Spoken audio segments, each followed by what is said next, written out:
ഇന്നലെ ഈവനിങ്ങിൽ നടന്നിട്ടുള്ള നമ്മൾ ഇഫ്താറിന് പ്രിപ്പറേഷൻ ചെയ്തിട്ടുള്ള കാര്യങ്ങളൊക്കെയാണ് ഇന്നത്തെ വീഡിയോയിൽ ചെയ്തിട്ടുള്ളത്. അപ്പോൾ ഒരുപാടൊന്നും നമ്മൾ ഉണ്ടാക്കിയിട്ടുണ്ടായിരുന്നില്ല. ഒരു സ്നാക്ക്, ഒരു ഫ്രൂട്ട്, പിന്നെ 2 ജ്യൂസ് അത്രേ ഉണ്ടായിരുന്നുള്ളൂ. അപ്പോൾ അത് നമ്മൾ അസറിന് ശേഷമാണ് തുടങ്ങിയിട്ടുണ്ടായിരുന്നുള്ളത്. അപ്പോൾ അതിനെക്കുറിച്ചുള്ള ചെറിയൊരു വീഡിയോ ആണ് ഇന്ന് ചെയ്യുന്നത്. അപ്പോൾ അസർ കഴിഞ്ഞ് വന്ന ഉമ്മ ആദ്യം തന്നെ പൊടിയൊക്കെ വാട്ടി, പത്തിരിക്കുള്ള പൊടിയൊക്കെ വാട്ടി കുഴച്ച് തുടങ്ങിയിട്ടുണ്ട്. ഞാനിവിടെ ഒരു പാത്രത്തിൽ കുറച്ച് പാലും വെള്ളം മിക്സ് ചെയ്ത് തരി കാച്ചാനായിട്ട് വെക്കുന്നുണ്ട്. അതിലേക്ക് കുറച്ച് ഉപ്പ് പൊടി കൂടെ ചേർത്തിട്ട് ഒന്ന് ലോ ഫ്ലെയിമിൽ വെച്ചിട്ട് ബാക്കിയുള്ള കാര്യങ്ങളൊക്കെ ചെയ്യാണ്. അപ്പോൾ ആ സമയത്തേക്ക് ഇതൊന്ന് തിളച്ച് വരുമ്പോഴേക്കും നമുക്ക് കുറച്ചുകൂടെ കാര്യങ്ങളൊക്കെ ചെയ്തെടുക്കാനും പറ്റും. അപ്പോൾ ഇതവിടെ ലോ ഫ്ലെയിമിൽ വെച്ചിട്ടുണ്ട്. എന്നിട്ട് ഞാൻ സാധാരണ ഒരു മാങ്ങ അത് ജ്യൂസ് അടിക്കാനായിട്ട് എടുത്തിട്ടുണ്ട്. ജ്യൂസ് മക്കൾക്ക് മാത്രമാണ് കൊടുക്കുന്നത്. എനിക്കും ഉമ്മയ്ക്കും ലൈം ജ്യൂസാണ് ഉണ്ടാക്കിയിട്ടുള്ളത്. അതുകൊണ്ടാണ് ഒരു മാങ്ങ എടുത്തിട്ടുള്ളത്. അതിലേക്ക് ആവശ്യത്തിന് പഞ്ചസാരയും അതുപോലെ ഞാനിപ്പോൾ ഇതിൽ യോഗട്ടാണ് ചേർക്കുന്നത്, പാലല്ല. അത് ചേർത്ത് നന്നായി ഒന്ന് അരച്ചെടുത്തിട്ട് അതിൻ്റെ കട്ടി കൂടുതലുണ്ടെന്നുണ്ടെങ്കിൽ അവർ ജ്യൂസ് കുടിക്കില്ല. അപ്പോൾ അതിന് ആവശ്യത്തിന് വെള്ളം ഒഴിച്ച് അവർക്ക് പാകത്തിനുള്ള കട്ടിയിലാക്കി മാറ്റിയിട്ട് ഒന്നുകൂടെ ഒന്ന് മിക്സ് ചെയ്ത് ഒരു പാത്രത്തിലാക്കി ഫ്രിഡ്ജിലേക്ക് മാറ്റി വെക്കുന്നുണ്ട്. അപ്പോൾ ജ്യൂസ് ഇപ്പോൾ കറക്റ്റായിട്ട് വന്നിട്ടുണ്ട്. ഇതിന് ഞാൻ ഫ്രിഡ്ജിലേക്ക് വെക്കുകയാണ്. ഇനി നമുക്ക് അവർക്ക് ഒരാൾക്കേ നോമ്പുള്ളൂ, ഒരാൾക്ക് പനിയായതുകൊണ്ട് നോമ്പ് എടുത്തിട്ടില്ല. അപ്പോൾ അവന് കട്ട്ലൈറ്റാണ് വേണമെന്ന് പറഞ്ഞു. അപ്പോൾ ഞാനൊരു 3 പൊട്ടാറ്റോ എടുത്ത് കഴുകി വൃത്തിയാക്കുന്നുണ്ട്. അധികം ചെളിയൊന്നും ഇല്ലാത്ത പൊട്ടാറ്റോ ആയതുകൊണ്ട് പെട്ടെന്ന് ക്ലീനിങ് കഴിഞ്ഞിട്ടുണ്ട്. ഇനി ഇതൊന്ന് നടുമുറിച്ചിട്ട് ഒരു കുക്കറിനകത്തേക്ക് ഇട്ട് ഒരു 3 വിസിലടിച്ചെടുക്കണം. ഈ കുക്കറിനകത്തേക്ക് ഇട്ട് കഴിയുമ്പോഴേക്കും നമ്മളെ പാൽ ഏകദേശം ചൂടായിട്ട് വന്നിട്ടുണ്ടാവും, തിളയ്ക്കാറായിട്ടുണ്ടാവും. ഇതിലേക്ക് ആവശ്യത്തിനുള്ള ഉപ്പും വെള്ളവും ഒഴിച്ചതിന് ശേഷം അടച്ച് വെച്ച് ഒരു 3 വിസിലടിക്കണം, അത്രേ വേണ്ടുള്ളൂ. എന്നിട്ട് ആ മർദ്ദം ഒന്ന് പോകുന്നത് വരെ വെയിറ്റ് ചെയ്താൽ മതി. അപ്പോൾ ഞാൻ അടച്ച് വെച്ച് അടുപ്പത്തേക്ക് വെക്കുന്നുണ്ട്.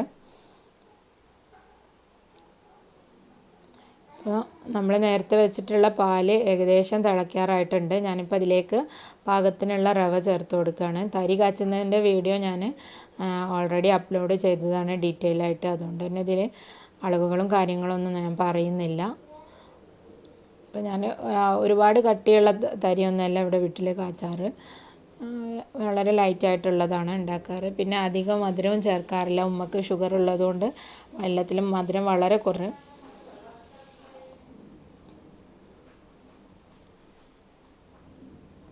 റവ ചേർത്ത് കഴിഞ്ഞാൽ നല്ലതുപോലെ ഇളക്കി കൊടുത്തുകൊണ്ടിരിക്കണം, അല്ലെങ്കിൽ റവ അടിക്ക് പിടിക്കും.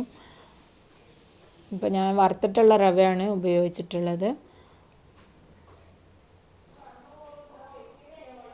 പിന്നെ ഇതിലേക്ക് ഒരല്പം ഏലക്കാപ്പൊടിയും അതുപോലെ തന്നെ പാകത്തിനുള്ള മധുരവും ചേർക്കാം. ഞാനിപ്പോൾ ഇതിൽ വളരെ കുറച്ച് മധുരമേ ചേർക്കുന്നേ ഉള്ളൂ. പിന്നെ കുട്ടികൾക്ക് വേണമെങ്കിൽ അവർക്ക് ഗ്ലാസ്സിൽ മധുരം വേറെ ഇട്ട് കൊടുക്കാറാണ്. ചേർത്ത് കഴിഞ്ഞാൽ ഇതൊന്ന് നന്നായി ഒന്ന് തിളച്ച് വരുന്ന വരെ വെയിറ്റ് ചെയ്യണം, അത്രേ വേണ്ടുള്ളൂ. റവ പെട്ടെന്ന് തന്നെ വെന്ത് കിട്ടും. ഇനി ഉമ്മ ഇപ്പോൾ ഏകദേശം പത്തിരിയൊക്കെ റെഡിയാക്കി കഴിഞ്ഞിട്ടുണ്ട്, പൊടിയൊക്കെ റെഡിയാക്കി വെച്ചിട്ടുണ്ട് കുഴച്ച്.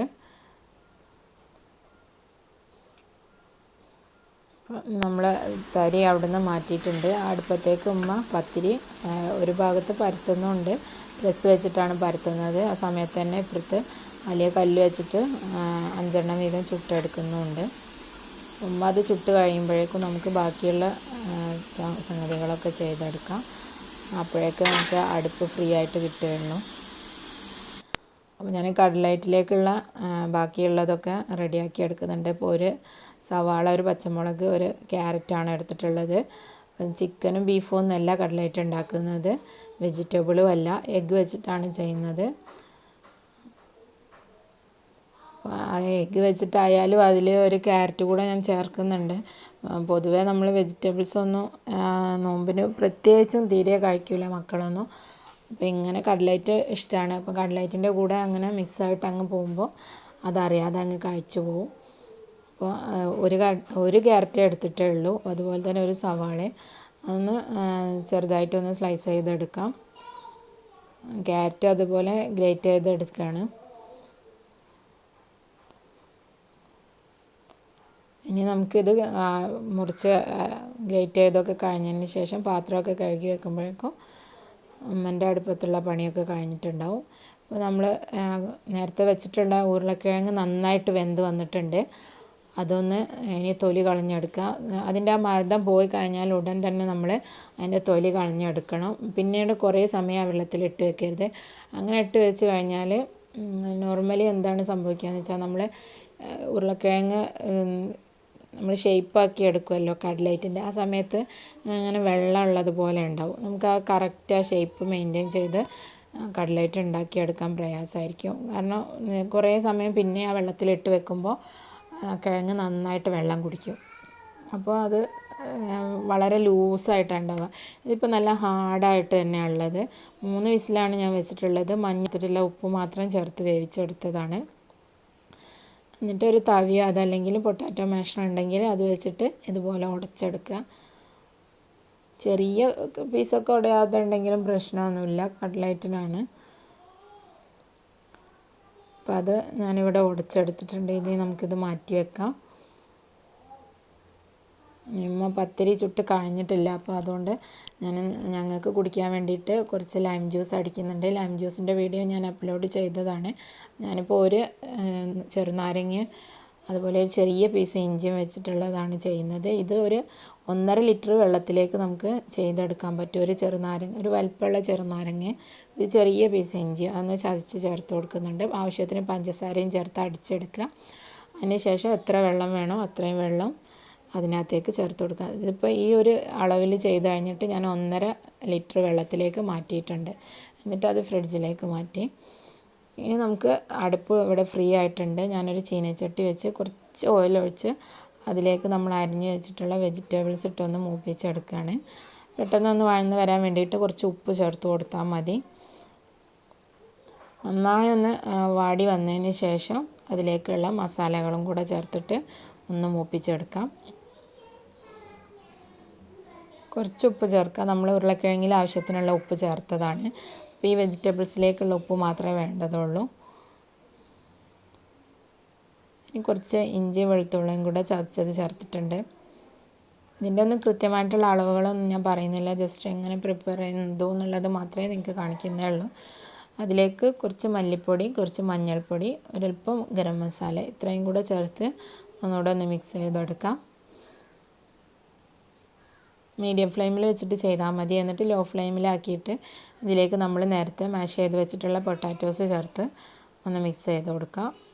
മിക്സ് ചെയ്ത് കഴിഞ്ഞാൽ തീ നമുക്ക് ഓഫ് ചെയ്ത് കൊടുക്കാം.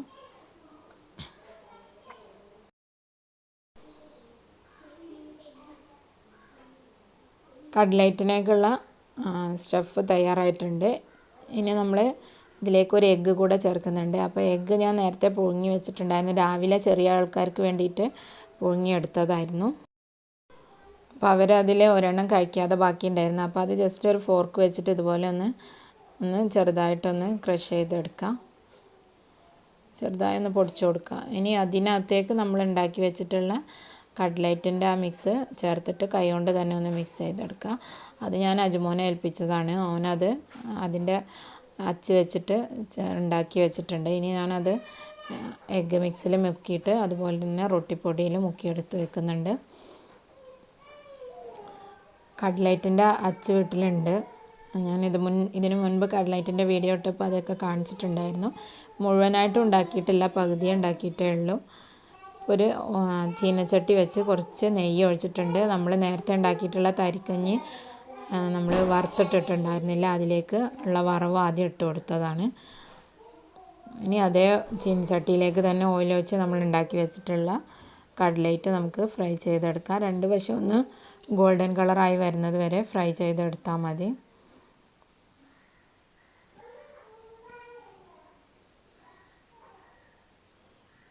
കട്ട്ലേറ്റ് ഉണ്ടാക്കുന്നതിൻ്റെ വീഡിയോ ഞാൻ മുൻപ് ചെയ്തിട്ടുണ്ട്, 2 എണ്ണം ചെയ്തിട്ടുണ്ട്. അതിൻ്റെ ലിങ്ക് വേണമെങ്കിൽ ഞാൻ ഡിസ്ക്രിപ്ഷൻ ബോക്സിൽ കൊടുക്കുന്നുണ്ട്. എഗ്ഗ് വെച്ചിട്ടല്ല, ചിക്കനും ബീഫും ഒക്കെ വെച്ചിട്ടുള്ളതാണ് ചെയ്തിട്ടുണ്ടായിരുന്നത്.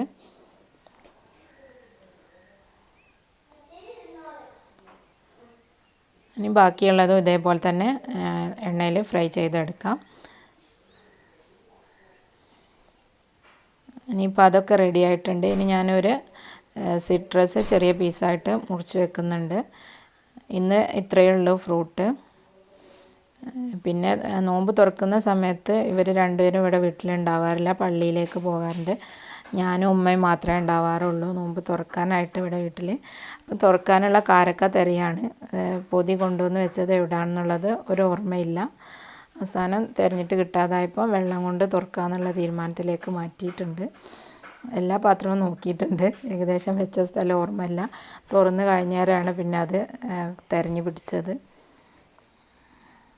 ഉമ്മ എടുത്ത് വെച്ചത് തന്നെ, എവിടെ വെച്ചതെന്ന് നമുക്ക് മറന്നുപോയി. അപ്പോൾ ഇത്രയായിരുന്നു ഇന്നലത്തെ ജഗപുക ഇഫ്താർ. ഒരു ഫ്രൂട്ട്, ഒരു സ്നാക്ക്, തരി, വെള്ളം. ജ്യൂസ് ഇവിടെ ഞാൻ ഒഴിച്ച് വെച്ചിട്ടില്ല, അത് അവർ വന്നതിന് ശേഷം കുടിക്കുകയാണ് ചെയ്തത്. അപ്പോൾ ഇൻഷാ അല്ലാഹ് മറ്റൊരു വീഡിയോ ആയിട്ട് മറ്റൊരു എപ്പിസോഡിൽ വീണ്ടും കാണാം. Thank you for watching.